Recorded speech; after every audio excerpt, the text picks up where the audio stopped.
찬양 너무 감사드립니다. 얼마 전에 한 분을 만났는데 그분이 자신의 아버지 이야기를 하시는데 아버님이 이제 70대 후반이신데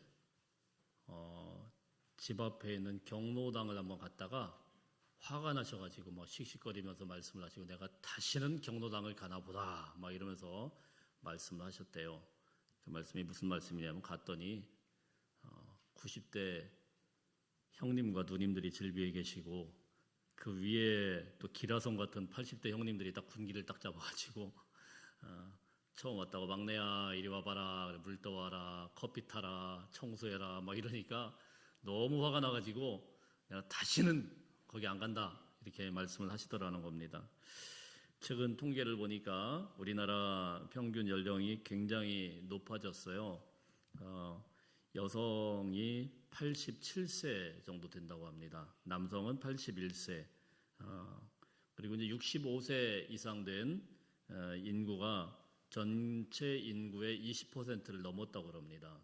20%를 넘으면은 우리가 초고령 사회라고 이렇게 공식적으로 명명 붙인다고 그래요. 자, 이렇게 이제 사람들이 고령화되고 많은 사람들이 이제 연세 드신 분들이 이제 점점 많아지게 되는데 물론 뭐 저도 이제 점점 그쪽으로 달려가겠죠. 그런데 이제 한 통계를 보니까 조사를 보니까 기업들 속에서 대기업 이야기입니다. 대기업과 중소기업 그 사람들을 속에서 어떤 풍조가 있냐면은 50대 초반만 되면은 퇴직 대상으로 보는 그런 풍조가 있대요. 그래서 대기업이면은 보통 한 49.5세 정도 되면은 이분은 이제 퇴직해야 되는구나 이렇게 보는 면이 있고 중소기업은 51.7세. 그래서 평균 한 50대 초반이 되면은 이제 퇴직을 해야 되는구나 이렇게 생각을 한대요. 만일 그 사람들의 말대로 50대에 퇴직을 하고 우리가 평균 수명이 한 90세 가까이 된다고 하면 40년 가까이를 말 그대로 은퇴를 하고 은퇴 후의 인생을 우리가 살아내야 되는 거죠. 그래서 오늘날 우리가 은퇴한 다음에 이 노년기를 어떻게 이 인생의 후반전을 어떻게 보내는가라는 것이 굉장히 중요한 사회적 이슈로 떠오르고 있습니다. 그래서 많은 사람들이 여기에 대해서 연구도 많이 하고 이런저런 이야기들도 많이 하고 그리고 이제 노인들도 이제 더 이상 옛날처럼 집에서 쉬는 그런 사람들이 아니고 생산 연령층에 이제 들어가야 된다 이런 이야기들을 많이 하고 있습니다.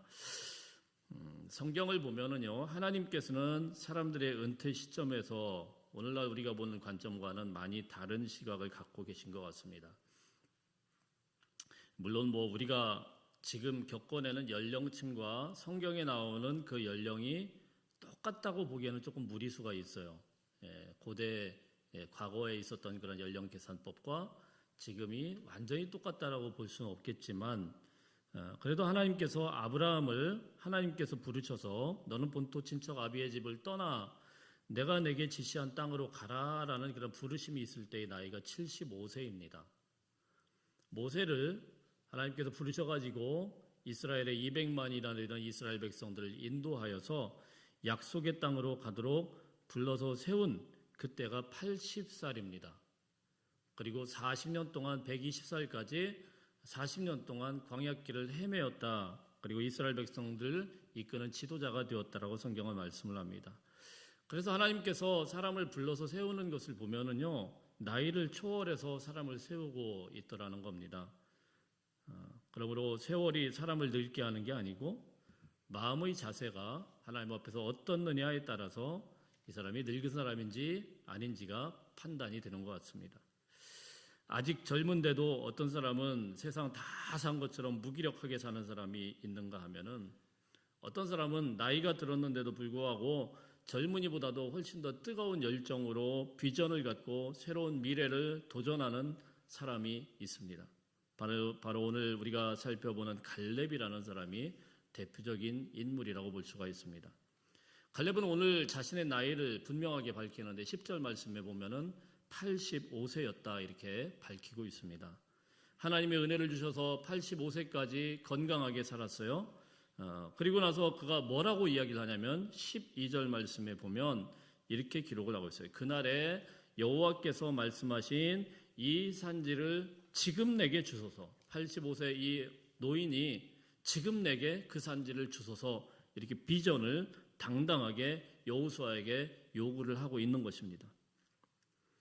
그런데 여러분, 이 말씀을 우리가 이 본문만 보지 말고 앞에서부터 맥락을 좀 살펴볼 필요가 있는데, 이게 어떤 상황이냐면요, 제가 조금 설명을 드리면 사실 이스라엘이 가나안 땅에 들어와 가지고 막 전쟁이 시작됐죠. 여리고성을 정복하고, 그리고 아이성을 정복하고, 가나안의 남부 연합군과의 전쟁에서 또 승리하고, 북부 연합군과의 전쟁에 승리하고, 자, 이 모든 기간들이 약 한 7년 정도 걸렸어요. 7년 동안 정말 쉬지도 않고 전쟁을 했습니다. 그래서 남쪽부터 북쪽까지 어느 정도 뭐 100%는 아니지만은 큰 거점을 마련했어요, 이스라엘 사람들이. 자, 그런데 그때 오늘 성경은 어떻게 기록을 하고 있냐면은 여호수아 13장 1절 말씀, 13장 1절 말씀 한번 읽어보겠습니다. 시작. 여호수아가 나이가 많아 늙으며 여호와께서 그에게 이르되 너는 나이가 많아 늙었고 얻을 땅이 매우 많이 남아 있도다. 자, 지도자 여호수아가 어땠다고요? 나이가 많아서 늙었다. 나이가 많아서 늙어서 은퇴할 때가 된 거예요. 7년 동안 전쟁을 다 하면서 지도자 여호수아는 나이가 많아졌고 늙었고 은퇴할 시점이 다가와서 하나님께서 여호수아에게 명령을 하나 합니다. 야, 너는 이제 은퇴해야 되겠고 이제 네가 할 일을 이스라엘 12지파에게 다 분배를 해서 줘야 되는데, 그래서 땅 분배를 하게 된 겁니다. 지금 땅을 완전히 다 차지하지는 않았지만 거점은 확보했으니 12개로 쪼개가지고 자, 12명한테 지도를 그려오라고 해라. 12개로 딱 쪼갠 다음에 제비 뽑아서 하나님께서 하나씩 하나씩 분배하는 장면이 13장부터 19장까지 아주 길게 나오고 있어요. 지금 땅이 분배되고 있어요. 이건 왜 했다고요? 여호수아가 은퇴할 시점이 됐기 때문에. 나이가 너무 많아서 은퇴할 시점이 됐겠으니까 그 땅을 분배하는 이야기가 13장부터 19장까지 쭉 나오고 있는데, 이런 중간에 유다 지파의 이 갈렙이 툭 튀어나와가지고 여호수아에게 딱 나간 겁니다. 나는 이 산지 주세요. 이렇게 이야기를 한 거예요. 여러분, 지금 상황이 어떻다고요? 여호수아가 은퇴할 때가 됐어요. 나이가 너무 많아요. 최선을 다해서 하나님 말씀대로 가나안 땅을 차지하는 전쟁을 했고, 이제는 할 만큼 했어요. 다 내려놓고 남은 인생은 후배들이 하는 것을 가만 지켜보면서 중보기도나 할 그런 나이인 거예요. 그러면 여러분, 갈렙은 어떻습니까? 갈렙도 똑같아요.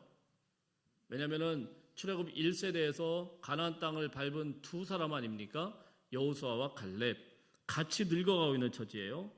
뭐 몇 살 차인지는 모르겠지만 여호수아가 뭐 형님이든 뭐 아우든 하여튼 둘이 같이 늙어가고 있는 상황이에요. 그리고 실제로도 자기도 85세라고 했지 않습니까?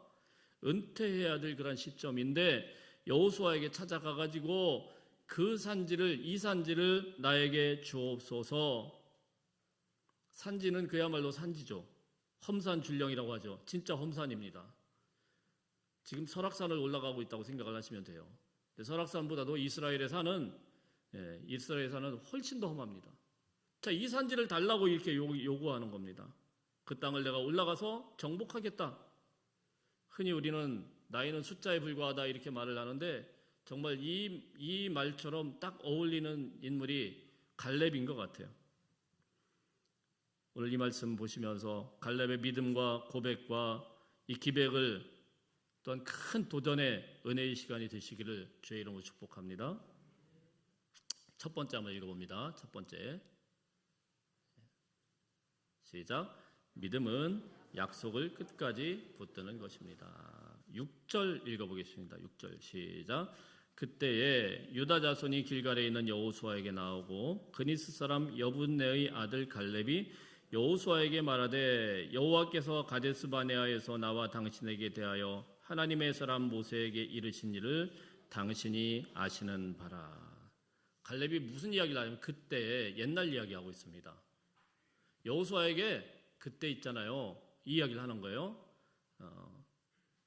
그러면서 45년 전 사건, 여호수아와 갈렙이 가데스바네아에서 모세의 명령에 의해서 가나안 땅을 정탐하러 왔던 정탐꾼으로 있었던 12명의 정탐꾼을 보내지 않습니까? 12명의 정탐꾼 중에 여호수아와 갈렙의 이름도 있죠.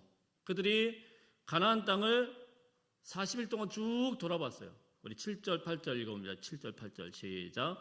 내 나이 40세에 여호와의 종 모세가 가데스바네아에서 나를 보내어 이 땅을 정탐하게 하였으므로 내가 성실한 마음으로 그에게 보고하였고 나와 함께 올라갔던 내 형제들은 백성의 간담을 높게 하였으나 나는 내 하나님 여호와께 충성하였으므로. 민수기 13장에 나오는 아주 유명한 말씀이죠. 잘 알고 계시죠.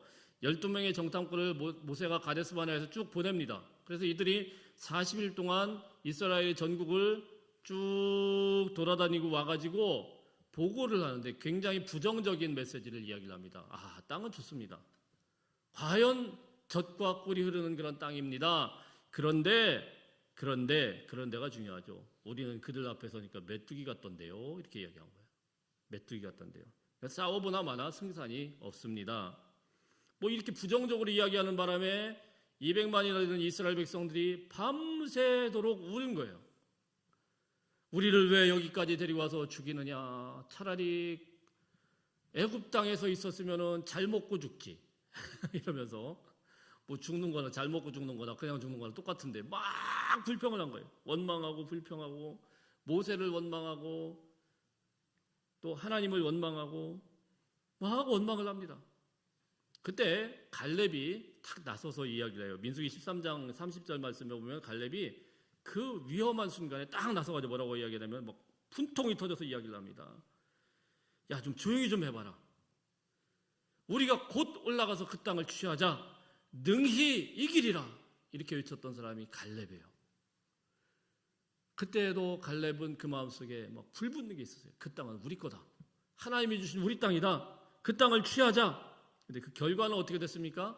갈렙의 의견은 싹 무시돼 버리고 이스라엘 백성들은 계속 이제 불평하고 원망하고 밤새도록 모세에게 이제 거의 돌로 칠 지경에 이르니까 하나님께서 그들의 말처럼 진짜로 광야를 떠도는 메뚜기처럼 40년 동안 메뚜기처럼 빙빙 돌다가 다 죽었어요. 그때로부터 45년이 지나게 된 겁니다. 이제 나이는 85세, 이제 모든 인생의 황혼기에 접하는 그런 나이가 되었어요. 그리고 그 갈렙이 여호수아 앞에 서서 이야기를 하는 겁니다. 9절 같이 읽어보겠습니다. 9절 시작. 그날에 모세가 맹세하여 이르되 내가 내 하나님 여호와께 충성하였은즉 내 발로 밟는 땅은 영원히 너와 내 자손의 기업이 되리라 하였나이다. 갈렙은 그날 하나님의 그 약속의 말씀을 잊지 않았습니다. 여러분 생각해 보세요. 45년이에요. 45년. 아무리 하나님의 약속이 강력하고 대단하다고 하더라도 45년이 지나게 되면은 좀 포기도 되지 않겠습니까? 포기하기에 충분한 시간 아니겠어요? 그러나 이 갈렙은 그 45년 동안 지나간 그 45년 동안 이 말씀, 그날에 하셨던 여호와의 그 말씀을, 그 약속의 말씀을 한 번도 놓지 않았다라는 것입니다. 그날에 45년 전에 그날에 우리 주님이 모세를 통하여서 말씀하신 거 있지 않습니까? 모세를 통하여서 말씀하셨습니다. 내가 밟는 땅은 영원히 너와 내 자손의 기업이 된다고 하지 않았습니까? 저는 이 약속의 말씀을 지금 평생 가지고 살고 있습니다. 이렇게 당당하게 밝히고 있는 거예요. 지난주 수요일에 저희 교회 협력하고 있는 루마니아 이권칠 선교사님이 오셔서 선교 보고를 쭉 했습니다. 신대원 때 저희 같은 공부하던 분이고 얼굴만 알고 이렇게 아주 깊은 교제는 아니고 이제 대충 이분이 어떤 분인지 정도는 제가 알고 있는데 20년 넘게 지나서 이제 처음 만난 거예요. 근데 사실 여러분 이분이 굉장한 인재예요. 의대 동문과 나오신 분이에요. 외국어 대학교. 그래서 아주 똑똑하신 분이고 사실 여러분 이 선교지 같은 경우도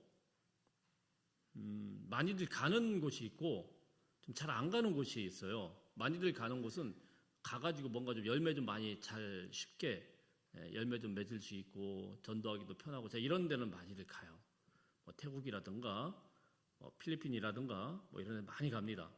큰 제재도 없고 거기 가서 마음껏 활동해도 큰 문제도 없고 루마니아라는 나라는 제가 굉장히 생소합니다. 저 어디 붙었는지도 참 미안하더라고요. 오시긴 했는데 되게 미안하더라고요. 루마니아가 어디에 붙었지?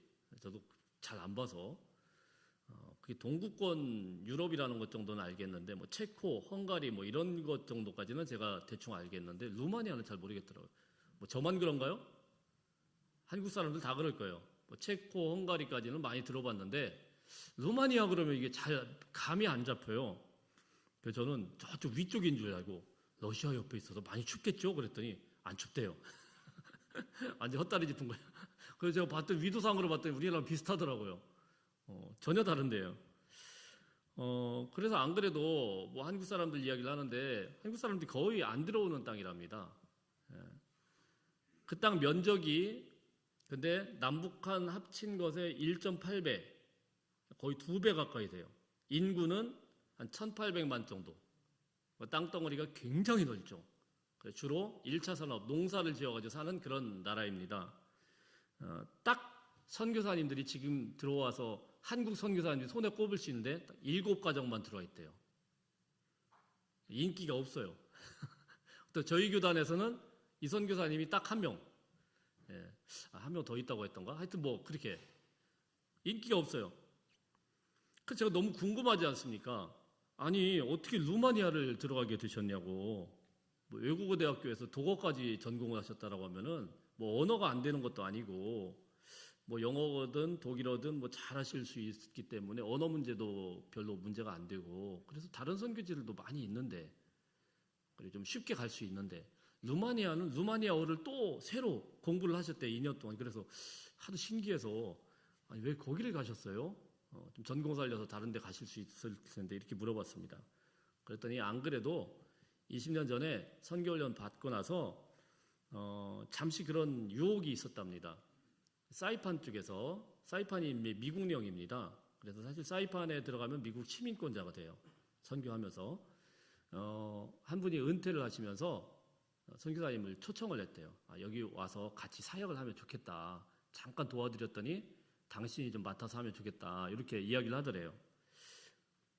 근데 이제 선교사님이 그때 딱 거절을 했답니다. 왜 확고하게 거절을 했냐면은 자기가 루마니아 땅을 한번 배당 내고 들어가서 그 땅을 딱 보고 난 순간 이 땅이 하나님이 부르심이 맞구나라는 생각이 들고 그때부터 루마니아를 품고 계속 기도를 했대요. 내가 루마니아를 품고 기도를 했지 나는 사이판이라는 데를 품고 기도해 본 적 없습니다. 그걸 딱 거절했다는 거예요. 그리고는 그때부터 정말 아무 연고도 없는 루마니아 땅에 가가지고 뭐 한국 사람도 없죠. 뭐 아무도 없죠. 뭐 집시들만 이렇게 구걸하고 있는 그런 땅이었대요. 지금 조금 좋아졌는데 거기 들어가지 20년 동안에 정말 우여곡절이 굉장히 많았던 거예요. 선교지도 익히 좀 알려지고 가서 좀 효과가 좀 잘 나는 땅 같으면은요 파송이 좀 쉬워요. 교회들이 그렇잖아요. 딱 보냈는데 선교편지 왔는데 전도도 되고 막 학교도 세워지고 막 이러면은 신나잖아요. 루마니아는 그게 안 되죠. 아무도 없는데. 그래서 파송을 루마니아를 해달라고 했더니 저가 똑같은 거죠. 루마니아가 어디지? 해가지고 파송을 안 해줘요. 그 소식을 듣다가 한 분 저희 이제 선배 목사님인데 이제 교회를 개척해서 이제 조금 이제 어느 정도 자리 잡으신 그 목사님이 이게 좀 안 됐으니까 우리가 파송하겠다. 대신 우리도 개척교회 수준이니까 많은 후원을 못하고 그냥 파송의 형식은 일단 보내야 되니까 우리가 담당하겠다라고 보내줬대요. 그래서 첫 번째 파송한 교회가 좀 개척교회 조금 벗어난 이제 그때 당회도 없었던 그런 교회에서 이제 파송을 해주신 거예요. 참 감사하죠. 근데 문제는 뭐냐면은 이 교회가 좀 어려움을 겪다 보니까 나중에 하다가 죄송합니다. 제가 후원을 좀 어렵겠습니다. 이렇게 하고 끊어졌대요. 안 그래도 좀 어려운데. 그래서 또 급하게 또 파송교회를 또 찾아야 되니까 와가지고 어렵게 또 이제 파송할 수 있는 교회를 대전에서 이제 좀 제법 사이즈 있는 교회에서 하기로 결정이 된 거예요. 자, 그런데 이 결정되고 얼마 후에 코로나가 또 터진 겁니다. 안 그래도 이 작은 교회 코로나가 딱 터지고 나니까 줄줄이 이제 지금까지 후원하던 교회들이 다 떨어져 나가서 어려움을 겪고, 이제 코로나 끝났는데 이제 재정적으로는 참 어려움을 많이 겪었을 때 마침 저희가 그때 이제 당회에서 후원자를 찾고 있어서 저희 교회에서 이제 뭐 많이는 아닙니다만 좀 도와드려서 너무 감사하다고 그러면서 찾아온 겁니다. 제가 물었습니다. 선교사님, 저보다 한두 살 더 많으시니까 이제 선교사님도 곧 이제 은퇴하실 때가 올 것이고 저도 은퇴할 때가 올 텐데 로마니아 땅에서 어려운 땅에서 이렇게 평생을 하시다가 은퇴하시고 나면은 뭐 어떻게 한국 오십니까? 하고 물어봤습니다. 이분이 뭐라고 이야기하냐면은 아니요. 저는 한국 와도요. 부모님도 지금 이제 돌아가셨고 없습니다. 그리고 평생 거기 선교지에서 있었기 때문에 아무도 없어요. 저는 선교지에서 뼈를 묻겠습니다. 성과가 대단하든 말든 그냥 마지막까지 하나님의 부르심에 따라서 교회선에 뼈를 묻겠다는 거예요. 제가 많이 찔렸습니다. 이런 분도 계시는구나. 진짜 선교사 아닙니까? 그죠? 무슨 뭐 열매가 있든 없든 뭐 그런 게 떠나서 그냥 평생 그 길을 왔으니까 거기에서 그냥 뼈를 묻겠습니다. 아무리 힘들고 어려워도 하나님이 주신 비전이니까 끝까지 가보겠습니다. 사랑하는 성도 여러분, 하나님의 약속은 붙드는 사람의 것입니다. 기도 속에서 여러분의 약속을 붙드시기를 축복합니다. 여러분의 삶 속에서 하나님의 약속이라고 하면 끝까지 붙들 수 있는 은혜가 있기를 바랍니다. 여러분의 시간 속에서 계산하지 말고 하나님의 뜻이라고 하면 그냥 비전을 따라서 순종하는 거예요. 하나님이 주신 비전이라고 하면 포기하지 마시고 끝까지 완수할 수 있는 우리 성도님들 다 되시기를 주의 이름으로 축복합니다. 자, 두 번째입니다. 두 번째 한번 읽어봅니다. 시작. 믿음은 기다리는 동안 준비하는 것이다. 갈렙은요, 그냥 아무것도 안 하고 기다리는 사람이 아닙니다. 준비하며 기다렸습니다. 준비한 사람이 말하는 것. 11절 말씀 한번 읽어보겠습니다. 11절 시작.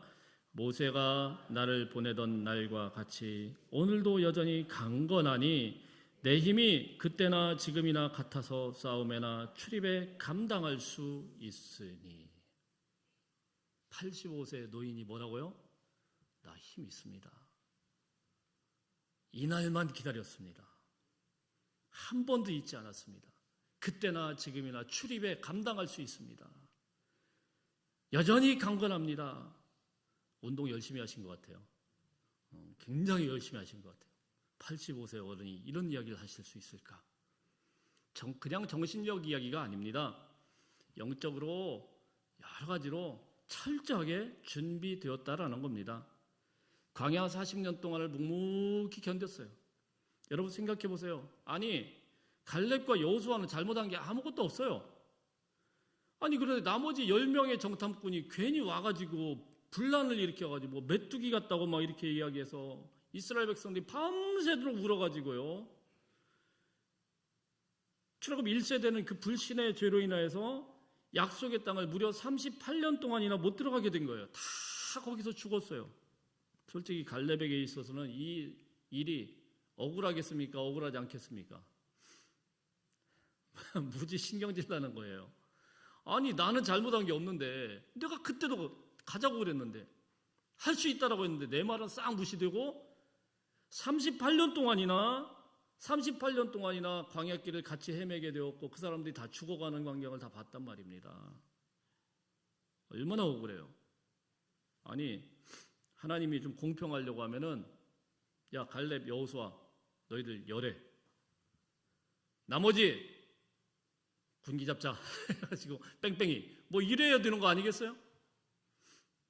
똑같이 그냥 뺑뺑이 돌고 38년 동안 광야 생활을 지나면서 그 모든 좋은 세월이 다 지나가버렸습니다.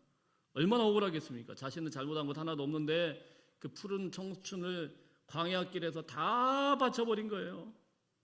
갈렙에게 이 40년의 세월은 정말 잊을 수도 없고 너무너무 억울하고 분통 터지는 그런 사건이었을 겁니다.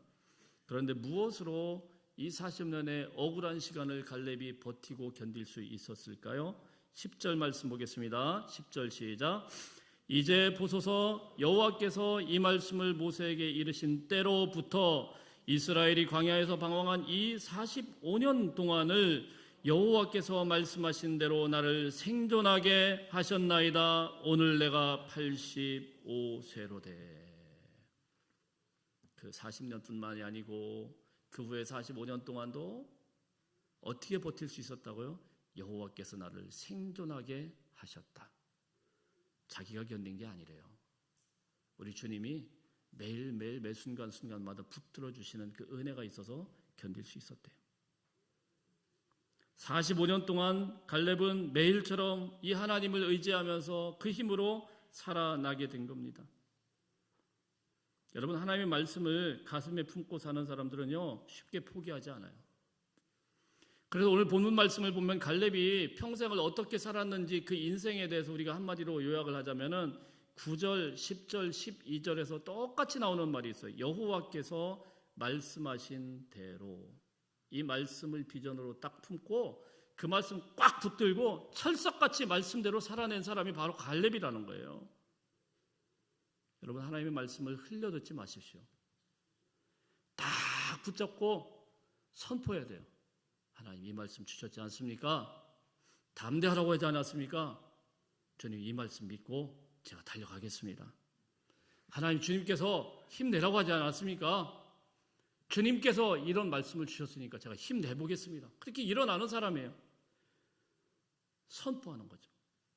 답답하고 힘든 현실, 어려움 가운데 있을 때 여러분, 주님의 말씀을 딱 붙드는 사람은요, 그걸 뚫고 나가요. 이겨낼 수 있어요. 여러분, 병에 담긴 이런 물이 여기 잉크 한 방울이 뚝 떨어지면 못 먹죠? 오염되죠? 새까매지지 않습니까? 한 방울에? 그럼 이 물은 더 이상 깨끗한 물이 아니에요. 이거 어떻게 깨끗하게 하면 됩니까? 수도가로 가면 되죠. 수도가로 가가지고 계속 부으면 되죠. 물 갖다가. 그럼 언젠가는 깨끗해질 거 아니에요. 다 밀려나고 잉크물도 다 나가고. 무슨 말씀이냐면은 우리 안에 절망이라는 잉크가 툭 떨어져가지고 오염이 돼요. 우리 안에 어둠이 있어요. 우리 안에 이런 오염된 그런 물이 있을 때 이걸 깨끗하게 하는 방법은 무엇이냐면은 주님의 폭포수와 같은 생수의 말씀을 계속 부어주면 되는 거예요. 그래야 깨끗해지는 거예요. 그 힘으로 사는 거예요, 여러분.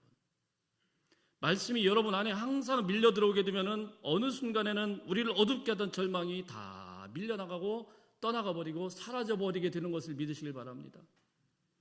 그래서 갈렙은 이 인고의 세월을, 이 어려운 세월을, 그 숱한 세월을 85세가 될 때까지 이 말씀을 붙잡고 이겨내게 된 거예요. 그리고 노인이 되어서 드디어 약속의 땅에 입성하게 되었습니다.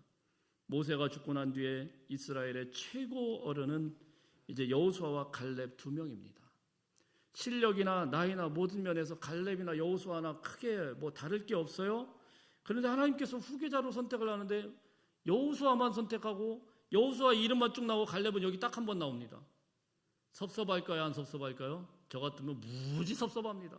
아니, 나도 똑같은데 아니 뭐 여호수아만 열심히 했나? 그때 내가 목소리가 더 컸는데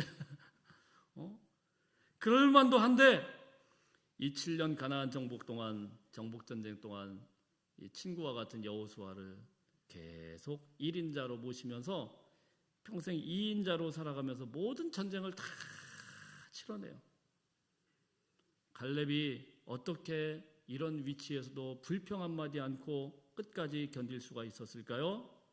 그는 하나님이 주신 이 비전, 그것만 바라보며 살았다라는 겁니다. 주님이 주신 비전을 그걸 확실하게 가슴에 품으니까 다른 거 아무 문제가 안 돼요. 내가 2인자로 있든 1인자로 있든 내가 늙었든 병들었든 아무 문제가 안 돼요. 주님이 비전을 주셔서 그대로 달려가면은 그러면 반드시 이룰 것이다. 그 비전이 뭡니까? 우리 3번 한번 읽어봅니다. 3번 시작. 믿음은 가치 있는 산지에 돋아나는 것입니다. 산지에 대한 비전. 45년 전 갈렙의 가슴에 깊이 새겨진 pit물보다 진하고 강렬한 그 산지 헤브론에 대한 비전이 그 가슴을 막 불타오르게 만들었습니다. 12절 아주 유명한 고백이죠. 12절 말씀 한번 읽어보겠습니다. 12절 시작. 그날에 여호와께서 말씀하신 이 산지를 내게 주소서. 당신도 그날에 들으셨거니와 그곳에는 아낙 사람이 있고 그 성읍들은 크고 견고할지라도 여호와께서 나와 함께 하시면 내가 여호와께서 말씀하신 대로 그들을 쫓아내리라. 할렐루야. 하나님이 자신에게 주신 특별한 비전의 길, 그 확실한 길이 이 산지라는 거예요.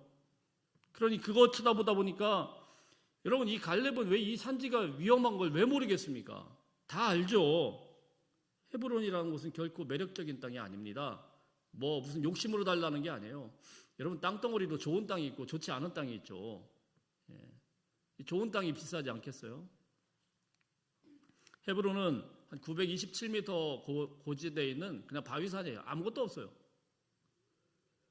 거기에다가 그 위에는 지금 오늘 말씀해 보니까 난공불락의 요새, 이 네피림의 후손인 아낙 자손이 요새를 지어가지고 딱 버티고 있단 말입니다. 산도 안 좋고 그 차지하는 것도 만만치가 않아요. 산적과 같은 인간들이 딱 버티고 있으니까 이 사람들이 어떻습니까? 신장이 2m 정도로 되어 있습니다. 어마어마한 사람들이에요. 가나안의 최고의 전사들이에요. 45년 전에 12정탐꾼이 와가지고 왜 쫄아붙었으면 이 사람들 보고 쫄아붙은 거예요. 그 사람들 보니까 우리는 메뚜기다. 그런 절망의 땅이 헤브론입니다. 그런데 이 헤브론을 갈렙은 85세에 이 노인이 되어가지고 이걸 취하겠다고 나선 겁니다. 무엇이 그를 이렇게 간절하게 만들었을까요? 이곳이 바로 하나님이 주신 비전의 땅이었다는 겁니다. 만약 여러분들이 갈렙과 함께한 유다 지파의 후손이었다고 하면은 이 어른이 갑자기 헤브론 땅을 달라고 했을 때 가슴이 무너져 내렸을까요? 왜 허구한 많은 그런 땅 가운데서 왜 그런 헤브론을 요구하실까? 우리 갈렙 어른이 좀 나이가 드시더니 조금 뭐가 왔나 보다. 왜 저 땅을 요구했을까? 절망스러운 땅이 헤브론이에요. 좀 판단력이 좀 흐려지시지 않았나? 거기를 공격하다가 뭐 꿈을 이루기는커녕 갔다가 우리는 그냥 다 몰살당하고 유다 지파는 완전히 거기서 끝장나는 거 아닌가? 아마 주변에서 수도 없이 만류하고 조언했을 겁니다. 그러나 갈렙은 확고했습니다. 우리는 헤브론으로 간다. 여러분, 비전은 편하고 좋은 길을 찾는 게 아닙니다. 계산기를 두드려보고 안전한 곳을 택하는 게 비전이 아닙니다. 그냥 하나님이 가라고 하시면 아무리 험한 산지라고 하더라도 믿음으로 나가는 게 비전입니다. 많은 사람들이 인생의 기로에서 하나님의 뜻을 구할 때 이것 따져보고 저것 따져보고 막 그렇게 결정하는데, 그러기 때문에 우리가 두려움이 생기고 안전한 것만 자꾸 찾아가다 보니까 발전이 없는 거예요. 여러분, 거룩한 하나님의 일에는 모험이 필요합니다. 위험하다고 피하고 어렵다고 멈추면 우리의 비전은 더 이상 자라나지를 않게 됩니다. 갈렙이 왜 이렇게 헤브론을 그렇게 고집하고 요구를 했을까요? 여기는 아주 중요한 역사적인 진실이 숨어져 있어요. 헤브론은 600년 전에 믿음의 조상 아브라함이 처음 가나안 땅에 들어와 가지고 거기서 첫 번째 예배의 장막을 세웠던 곳이 헤브론입니다. 하나님의 천사들과 함께 아브라함을 만나 주셨던 그 은혜의 자리가 헤브론이었습니다. 아브라함이 처음 자기의 돈을 가지고 헤브론의 이 굴, 막벨라 굴이라는 이 굴을 딱 사가지고 그 땅에다가 자신도 거기에 묻히고 자기의 아내의 무덤도 만들어 놓고 이 믿음의 조상들이 야곱, 이삭 다 거기에 차례로 묻혔던 곳이 헤브론입니다. 그러니까 이스라엘 백성들에게 있어서 영적인 고향과 같은 곳이 헤브론이에요. 그곳을 후손들이 꼭 찾아야 되는 거예요. 갈렙은 바로 그 영적인 가치를 꿰뚫어 본 겁니다.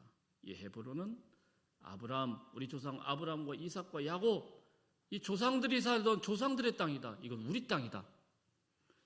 이곳은 아무리 어려워도 우리가 반드시 차지해야 되는 축복의 땅이다.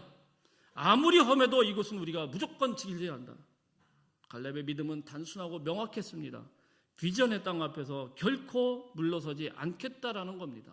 결국 이 담대한 선택이 이 어마무시한 아낙 자손을 다 몰아내는, 단번에 몰아내는 놀라운 승리로 이어지게 됩니다. 13절부터 15절까지 한번 읽어봅니다. 13절부터 15절 시작. 여호수아가 여분네의 아들 갈렙을 위하여 축복하고 헤브론을 그에게 주어 기업을 삼게 하매 헤브론이 그니스 사람 여분네의 아들 갈렙의 기업이 되어 오늘까지 이르렀으니 이는 그가 이스라엘의 하나님 여호와를 온전히 쫓았음이라. 헤브론의 옛 이름은 기럇 아르바라. 아르바는 아낙 사람 가운데 가장 큰 사람이었더라. 그리고 그 땅에 전쟁이 그쳤더라. 할렐루야. 하나님께서는 갈렙의 이 패기와 이 믿음의 선택을 너무너무 기뻐하셨어요. 마침내 기럇 아르바의 이 강한 아낙 사람들의 그 모든 뿌리까지 다 뽑아버립니다. 다 쫓아내고 이 비전의 땅 헤브론에 안착하면서 그 땅에, 이 헤브론에 더 이상은 전쟁이 없었더라. 완전히 다 차지하게 된 겁니다. 사랑하는 성도 여러분, 여러분의 인생 앞에 놓인 산지는 무엇입니까? 어떤 사람들은 교회의 봉사에 어떤 것에 걸리면 작은 산지가 될 수가 있어요. 성가대로 헌신하는 거 조그마한 산지가 될 수 있습니다.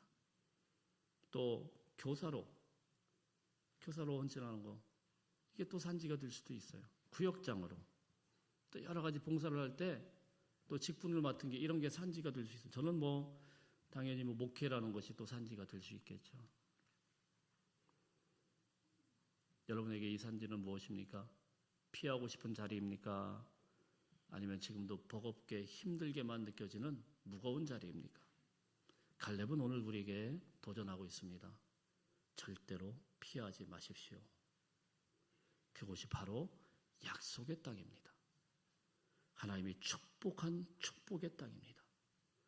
편한 길이 아니고 약속의 길을 선택하실 수 있기를 바랍니다. 여러분의 능력의 한계에만 갇히지 마시고 하나님이 하실 일을 기대하시고 선포하며 나갈 수 있는 하나님의 백성들 다 되시기를 바랍니다. 주님, 내가 원하는 길이 아니라 주님이 원하시는 그 산지를 내게 주소서. 이 갈렙의 이 고백이, 이 결단이 오늘 이 시간 저와 여러분의 가슴 가운데 깊이 박힐 수 있는 하나님의 백성들 다 되시기를 축복합니다. 기도하겠습니다.